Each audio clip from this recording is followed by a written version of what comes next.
आऊज़ु बिल्लाहि मिनश शैतानिर रजीम बिस्मिल्लाहिर रहमानिर रहीम। अस्सलामु अलैकुम डियर व्यूवर्स, मैं उम्मीद करता हूँ आप लोग हमेशा की तरह खैर व आफियत से होंगे। डियर स्टूडेंट्स, आज की इस इम्पोर्टेंट और इन्फॉर्मेटिव वीडियो में मैं आपको पॉपीज इन अक्टूबर का मल्टी आंसर यानी सिर्फ 10 पॉइंट दिखाऊंगा। उन 10 पॉइंट्स में से आपने सवाल को देखना है, समझना है और उनमें से कुछ पॉइंट पुट कर देने हैं सवाल के अंदर जो रेलिवेंट होंगे। ये आपने हाजिर दिमागी के साथ लिखनी है। तो चलते हैं अपनी वीडियो की तरफ। वीडियो को लाजमी आखिर तक वॉच कीजिएगा। ये आप देख सकते हैं जी, इंट्रोडक्शन ऑफ पोइटस, ये 10 पॉइंट्स हैं। ठीक है, मेजर थीम्स ऑफ पोइम, ये आपने 10 पॉइंट्स तैयार करने हैं जी, जो कि मैं वीडियो में दिखाने वाला हूँ। अबाउट पोइम, शायर इस नज़म में क्या कहता है। Difference between life and death, के ज़िंदगी और मौत में क्या फ़र्क है। कम्प्लेक्स पोइम, ये कम्प्लेक्स पोइम है। Hardships of parents, symbols, writing style, criticise on modern society और कंक्लूजन, ये 10 पॉइंट है। तो काइंडली ये आप देख सकते हैं जी। Introduction of poets, Sylvia Plath is one of the greatest poets of English poetry, के सिल्विया प्लाथ इंग्लिश के अजीम शायरों में से एक शायर है। She wrote 5 poems and the theme of all those poem is disappointment of life, जिंदगी के मायूसी and disloyalty of her husband, के उसने 5 पोइमें लिखी और उन 5 पोइमों का थीम जो सा है वो ज़िंदगी से बेजारी और शोहर की बेवफाई है तकरीबन। ठीक है, नेक्स्ट चलते हैं। नेक्स्ट पैराग्राफ है जी 2 major themes, life and death, feminism. Feminism का मतलब होता है जी हकूक़ नस्वा पर बात करने वाला। Beautiful objects of nature are main theme of this poem, के इस पोइम का मेन थीम जो से लाइफ और मौत है, हकूक़ नस्वा है और कुदरत के मुख्तलिफ पहलू हैं। ठीक है, the poet's tells us about the life and death, और शायरा हमें ज़िंदगी और मौत के बारे में बताती है। According to poets, death is part and parcel of human life, के जो सी ज़िंदगी है इस इंसानी ज़िंदगी का लाजमी जुज़ मौत है। ठीक है, इससे इनकार कोई भी नहीं कर सकता। ये कौन कहता है जी, ये पोइटस कहती है। नेक्स्ट चलते हैं जी, पैराग्राफ है जी अबाउट पोइम। ये अबाउट पोइम भी है, तो ये देखिएगा। Poppies in October is a beautiful poem of Sylvia Plath, के पॉपीज इन अक्टूबर जो सी है ये सिल्विया प्लाथ की खूबसूरत पोइम है। दिस पोइम इज़ अबाउट मेलनकोली, मेलनकोली का मतलब होता है उदास, ऑब्जेक्ट्स पहलू, डैट फोकस ऑन ब्यूटी, जिनका मुकम्मल तवज्जो है ब्यूटी पर, खूबसूरती पर, इन द नेचुरल वर्ल्ड, कुदरत की दुनिया में। कि मतलब इस पोइम का जो सा मेन फोकस है वो किस पर है, उदास पहलुओं पर है। ठीक है, द स्पीकर नोटिस, यानी शायरा जो सी है नोटिस करती है vibrant poppies in October when the flowers don't typically Bloom, कि वो गौर करती है कि फूल उस ज़माने में खिलते हैं जब कोई भी फूल, उस वक्त में खिलते हैं जब कोई भी फूल नहीं खिलता। ठीक है, different between life and death, poppies में आपको बताता चलूँ फूल को कहते हैं, और ये फूल तब खिलते हैं जब शायरा के सामने जब खिलने का मौसम नहीं होता। ठीक है, मतलब दिसंबर में। ठीक है, poppies in difference between life and death, poppies in October by Sylvia Plath in interesting contrast life and death, के बहुत ही इंटरेस्टिंग कंट्रास्ट है, फ़र्क है। ठीक है, पॉपीज इन अक्टूबर। ठीक है, इट टेक्स अ मेलकोनी tone and can be interpreted, interpreted तशरीह करता है इन डिफरेंट वेज, मुख्तलिफ तरीक़ों से। This is the poem where the meaning can easily be lost in description, but at its core it seems to be about the contrast between life and death. और ये poem जो सी है इसका मतलब सिर्फ और सिर्फ मौत और ज़िंदगी में फ़र्क करना है। कम्प्लेक्स पोइम की तरफ चलते हैं। ये पॉइंट है जी next, Poppies in October by Sylvia Plath is a dark and complex poem that depicts Plath's mental state soon after learning of her husband's affair।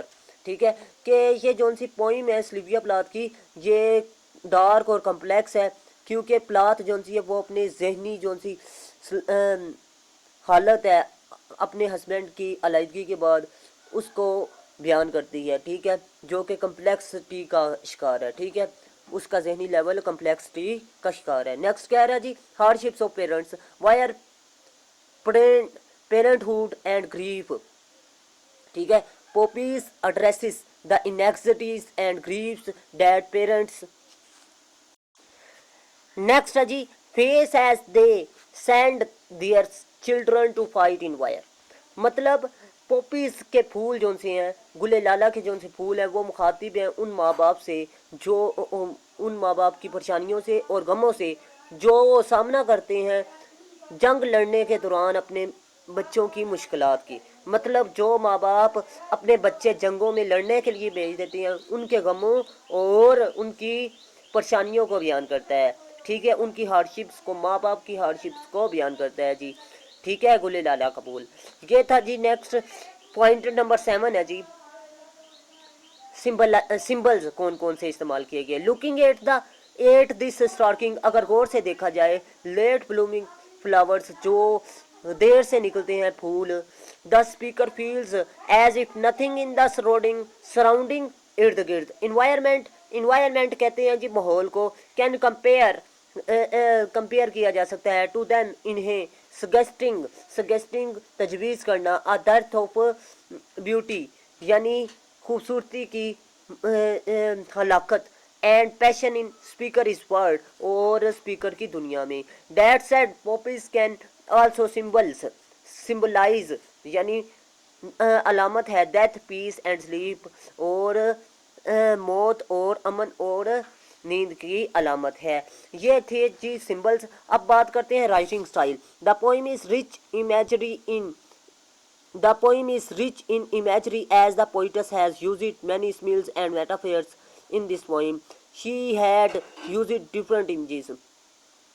के शायर ये जो सी पोइम है ये इमेजरी में यानी तस्वीरी में और इसके अलावा सिमिल्स में और मेटाफियर्स में बहुत ज़्यादा आगे है, मतलब इसमें बहुत ज़्यादा पाई जाती है। ठीक है, she had used different images, वो इस्तेमाल करती है शायरा, क्या इस्तेमाल करती है, images. This poem such as poppies का, ठीक है, गुले लाला के फूलों का तस्वीर इस्तेमाल करती है, एम्बुलेंस का, वूमेन का, स्काई का, फॉरेस्ट का एंड आइज का। She skilfully used metaphor in this poem also, और वो बहुत ही हुनरमंदी के साथ मेटाफियर का भी इस्तेमाल करता है। फॉर एग्जाम्पल शी नरेट्स, वो कहती है even the sun doubts the morning can manage the scarcities. ये मेटाफियर्स की टर्म इस्तेमाल की गई है। नेक्स्ट बात करते हैं जी पैराग्राफ की, लेकिन उससे पहले मैं आपको एक अहम बात बताता चलूँ। मैंने 9th से लेकर MA इंग्लिश तक ऑनलाइन क्लासेस का आगाज़ किया है। आपके एडमिशन से लेकर आपके एग्ज़ाम के आखिरी दिन तक अच्छे तरीके से मैं गाइड करूंगा। अगर आप लोग मेरी ऑनलाइन क्लासेस अटेंड करना चाहते हैं तो आप लोग मेरे व्हाट्सअप नंबर पर रब्ता कर सकते हैं और कमेंट सेक्शन पर भी। और इसके अलावा ISSB से लेकर PPSC तक मैंने ऑनलाइन क्लासेस का आगाज़ किया है। आप लोग इंटरेस्टेड हैं तो बताइएगा ज़रूर, और इंशाल्लाह आपका डेली टेस्ट सिस्टम होगा और आपका टाइम भी अच्छे तरीके से मैनेज किया जाएगा। ऑनलाइन क्लासेस में आसान नोट्स, इजी नोट्स आपको दिए जाएंगे जिनसे आपको तैयारी के लिए इंफॉर्मेटिव वीडियोस की सूरत में, लेक्चर्स की सूरत में मैं आपको समझाया करूंगा। तो मैं उम्मीद करता हूं आप लोग लाजमी रब्ता करेंगे। नेक्स्ट बात करते हैं, she had used autobiographical element in this poem, कि वो ऑटोबायोग्राफिकल एलिमेंट्स को भी इस्तेमाल करता है। She had used different alliteration words. Alliteration किसे कहते हैं? एक लाइन में सेम अल्फाज से शुरू होने वाले अल्फाज को क्या कहते हैं? एलिट्रेशन। जैसे कि लाइन नंबर 1 आप देखें, सन सच, एस से शुरू हो रहा है लाइन नंबर 1 और एस से सच शुरू हो रहा है, तो ये क्या है? एलिट्रेशन के अल्फाज। मॉर्निंग लाइन नंबर 1 में देखें एम से शुरू हो रहा है, मैनेज लाइन नंबर 1 में देखें एम से शुरू हो रहा है। The economy of words in this poem is very remarkable. इसी तरह हम कह सकते हैं कि जौन सी अल्फाज का चुनाव है वो इस पोइम को बहुत ही आला बनाता है। ये थी इस पोइम की राइटिंग स्टाइल या राइमिंग स्कीम। बेटा आप राइमिंग स्कीम भी आप यहाँ पर लिख सकते हैं, लेकिन ये भी ठीक है, इतना ज़्यादा डिटेल में बात नहीं करनी। जब उसने राइटिंग स्टाइल आपसे पूछना है तब आपने डिटेल में बात करनी होती है।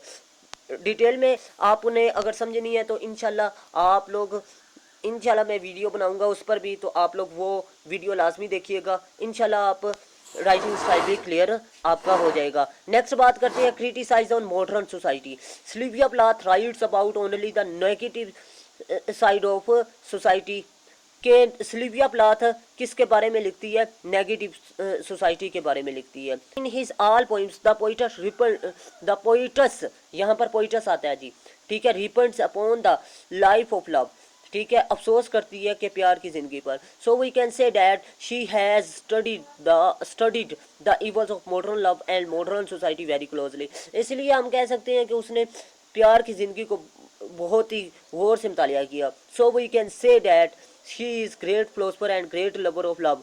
इसीलिए हम कह सकते हैं कि वो बहुत बड़ी फिलोसफर भी है और लव की आशिक भी है, प्यार की आशिक है, ठीक है। नेक्स्ट कंक्लूजन की बात कर लेते हैं जी।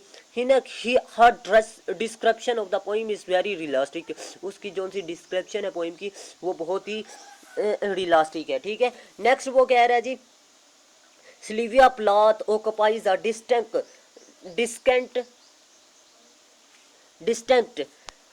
नुमाया, ठीक है, position in English modern American poetry. English आपने ख़त्म कर देना जी, अव्वल तो मैं ख़त्म करूँगा, ठीक है। मॉडर्न अमेरिकन पोइट्री के एक नुमाया पोइट है इंग्लिश पोइट्री के, ठीक है। She was noble figure in English poetry. उसने आला हिस्से हासिल किए इंग्लिश पोइट्री में, ठीक है। अमेरिकन पोइट्री आप लिखेंगे, हर स्ट्रेंथ उसकी मजबूती, हर ऑर्डर और उसका हुक्म, हर मेनलिनियस मर्दानगी, वुमैन वुमैन वुमैनियस, ठीक है, आपने इधर लिखना है जी। Her complete freedom from makes him prominent poets of his age. उसको एक अच्छा शायर बनाती है, ठीक है। उसकी जो सी बयान करने का अंदाज़ है ये उसे अजीम शायर बनाता है। तो ये थी इस पोइम की, ये था मल्टी आंसर। मिलते हैं इस तरह के नेक्स्ट इन्फॉर्मेटिव वीडियो में। अल्लाह हाफिज़। पाकिस्तान जिंदाबाद, पाकिस्तान जिंदाबाद।